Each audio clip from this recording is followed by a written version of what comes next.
சகோதரர் பக்தசிங் அவர்களின் ஊழியத்திலிருந்து விடாய் துணிக்கேற்ற வார்த்தைகள். ஜூன் மாதம் 30ஆம் தேதி. இயேசு அவர்களை நோக்கி, தேவனிடத்தில் விசுவாசமுள்ளவர்களாயிருங்கள். மார்க்கு சுவிசேஷம் 11வது அதிகாரம் 22வது வசனம்.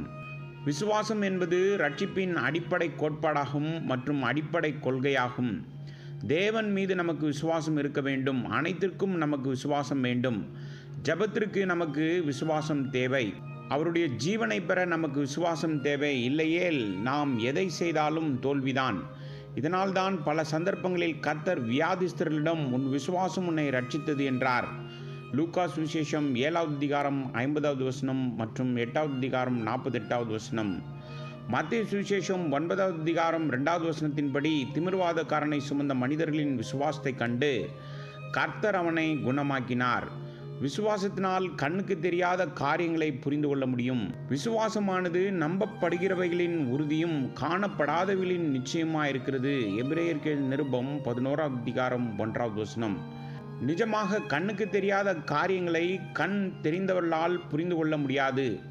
நாம் எவ்வளவு புத்திசாலியாக இருந்தாலும் இவைகள் நமக்கு ரகசியங்கள். ஆனால் விசுவாசித்தால் பரலோக ரகசியங்களையும் கண் காணாத காரியங்களையும் நாம் புரிந்து கொள்ள முடியும். விசுவாசத்தினாலே நம்முடைய ஜெபங்களுக்கு பதில் கிடைக்கும். விசுவாசத்தினால் நாம் தேவனுடைய வல்லமையை அனுபவிக்கின்றோம். விசுவாசத்தினால் நாம் கர்த்தருக்கு கீழ்ப்படிந்து அவரை பின்பற்றுகிறோம். நமது ஆவிக்குரிய வாழ்க்கை விசுவாசத்தில் இருக்கிறது. விசுவாசத்தினால் சாத்தானை கட்டுகிறோம். விசுவாசத்தினால் நாம் தேவனுடைய வாக்குத்தத்தங்களை கோருகிறோம். விசுவாசத்தினால்தான் நாம் நித்திய ஜீவனை பெற முடியும். அதனால்தான் மனம் திரும்புதலும் விசுவாசமும் ஒன்றாக செல்கிறது. விசுவாசம் இல்லாதவர்கள் ஆவிக்குரிய ரீதியில் வளர முடியாது. பல பிரசங்கியார்களுக்கு விசுவாசம் இல்லை. பெரிய கூட்டங்கள் பிரச்சாரங்கள் நடத்தினாலும் பணம் வேண்டுமென்றால் யாசகம் கேட்க ஆரம்பித்து விடுகிறார்கள். இங்குதான் இவர்கள் தவறு செய்கிறார்கள்.